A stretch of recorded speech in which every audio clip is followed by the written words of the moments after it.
I have to admit, it's a pretty nice place to be getting some work done today. I thought I would read for you an essay that was published earlier this week in the Freeman.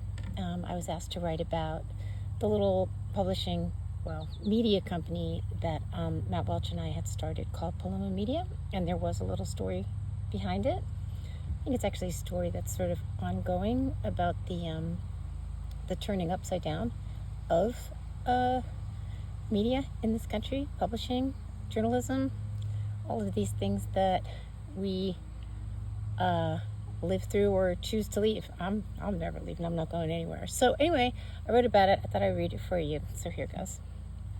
January 2019.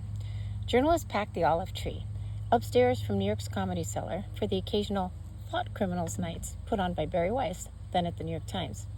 It's casual, cocktails and hummus and jet engine levels of talking. At one point, Barry calls attention to there being 3 people in attendance, currently in the barrel, how it's a weird time in media, in the culture. The people she refers to sit at one end of a communal table, Jesse Singal, John McWhorter, and me. Our crimes, respectively, are raising questions about transgender youth medicine, language policing, and the excesses of #MeToo. Everyone goes back to talking, including, later, Barry, reasons Matt Welch, and myself, at the bar, where the conversation goes something like, seems like the walls are really closing in. Or maybe we're imagining it? What do you think? I don't know what to think. I'm just now making my way back to New York. I've been writing nationally for 25 years, the past 15, while living in the media desert that is Portland, Oregon. That's no joke. And regardless of whether everything in journalism is turning upside down, I want to be part of it. Spring/summer 2019. The walls in Portland close in, locals and local media deciding the way to express their outrage over a short-lived video podcast I did with soon-to-be Real Housewife of New York, Leah McSweeney, is to boycott my husband's business. A public cancellation feels like being on fire and falling at the same time. As we watch the business slip away, as I cover Black Bloc and Proud Boys cosplaying along the Portland waterfront, I write an essay for Tablet magazine, which they give the prescient title, Portlandization. It can happen to a place near you. August 2019. I packed 2 bags of clothes and the research for my most recent book and drive to New York City. September 2019. I want to build something new and I want to do it with you, Matt said, sometime in the spring. An idea we start to manifest in his living room in Brooklyn, filing for a nonprofit LLC with the ridiculous working title, Endeavor Thrust. When the paperwork requires a 3rd officer, we add the name of a friend and don't tell him.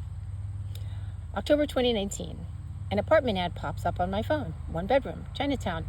Oh, your mom is so cool, my daughter's friends say when I take the place on Dime Square, a designation that means nothing to me, but which is apparently the epicenter of every new happening in New York. December 2019. At one of our steak lunches at Keen's in Midtown, Matt and I come up with a proper name for whatever it is we're building. Paloma Media. We sketch out topics to cover: politics, cancel culture, media, balls, sports, hot chicks/cold takes. The real job we have is to make goodness attractive in the so-called new millennium, he says. Also, trustworthy and fun and whatever the opposite of canceling people is. January 2020. The bug for media building is apparently contagious. Every week we hear of tech bros and Texas billionaires wanting to fund promising prospects. People start asking about Paloma. How much do we need to launch? 2 million? 20? Would we like to take over Gawker? Are we interested in having offices in the World Trade Center? What I really want is to punk rock it in an abandoned drugstore in Chinatown, pirate radio for the new millennium. What I want is for no one to tell me what I'm allowed to think and write and talk about. January 26, 2020. Kobe Bryant, his 13-year-old daughter, and 7 others were killed in a helicopter crash. A journalist at the Washington Post uses the moment to remind her Twitter followers that Bryant was once accused of sexual assault.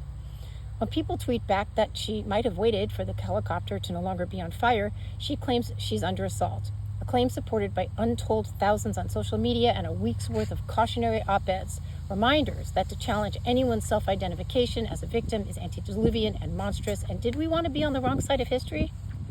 I have thoughts. There's some links in this article, by the way, this essay. You can tap them. I'll leave the link to where it is posted here.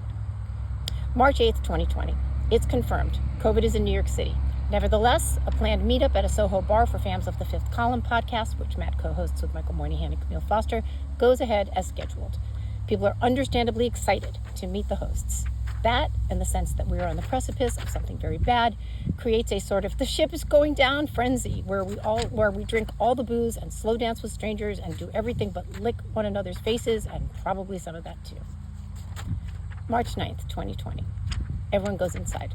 The stock market crashes. And Italy is under quarantine. We enter a terror phase, and the mind goes bad places. Places encouraged by the news. But also, let's launch a fucking publication right now. Fuck it, Matt texts. He recalls that Salon.com was launched in 1995 because the SF Examiner was on strike and some staffers were bored. Make Paloma about the coronavirus first. Hire Katie Herzog on a freelance basis as the only paid employee, he says. We'll figure it out on the fly. I call Katie, offer her a job. She says yes. I'm so happy. I slide around the apartment in my socks. Hi, Katie. March 16th, 2020. My daughter and I fly to Portland on a family emergency in protective gear consisting of dishwashing gloves and bandanas. You look like bandits, says Moynihan. In Portland, my daughter will get COVID. My husband will get it. A 1-week trip turns into 6. People we know die. My father dies, but not before I tell him that we are trying to build something new within the media mess. Keep punching, honey, he says. March 24th, 2020. Proving they are faster on the punch, Katie Herzog and Jesse Singal launched the podcast, Blocked and Reported. May 2020. New York City is mostly a ghost town, the exception being Chinatown. If anything, things are opening. A scooter shop, a bakery. The restaurants on Times Square reinvent themselves, become a fish market, become a general store. Speakeasies and art galleries and weed shops pop up overnight.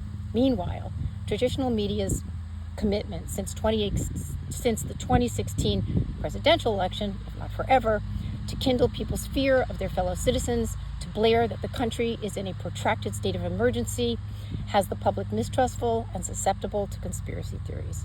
It would seem an ideal opportunity to throw open the windows and let in fresh air, an opportunity not taken by the mainstream media, which pitches hard left or right, depending on what they believe will keep their audience frothing, a condition a cynical person might suggest they've encanted just for the moment we are about to come in for. May 25th, 2020. George Floyd is killed by Minneapolis police, and the world flies off the rails. More than 1,500 buildings are damaged or destroyed in riots that break out in Minneapolis, St. Paul. There is looting in Chicago, in Atlanta, in New York.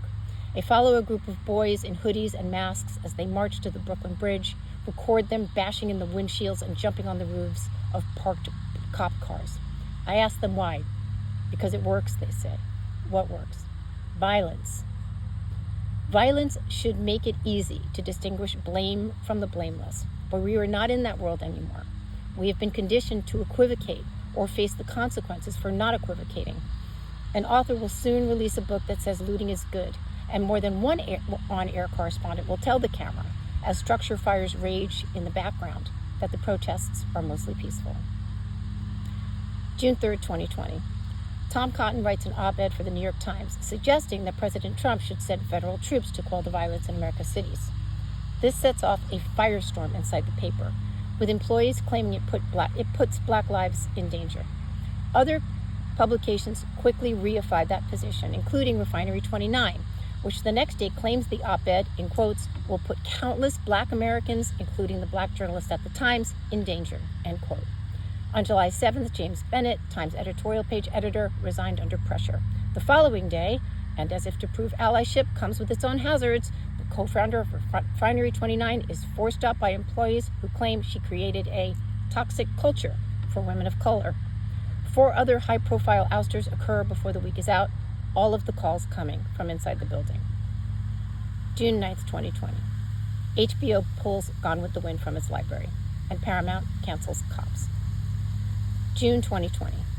Matt and I make a list of 50 journalists we want to contribute, people we might or might not agree with politically, but whom we trust to see straight in the current media storm. Nellie Bowles and Coleman Hughes, Andrew Sullivan and Batya Ungar Sargon, Caitlin Flanagan and Thomas Chatterton Williams and Kat Rosenfield. We don't know how we are going to corral them, how we are going to pay them. Because I am desperate to cook, and contrary to the city being on lockdown, we start inviting some of these people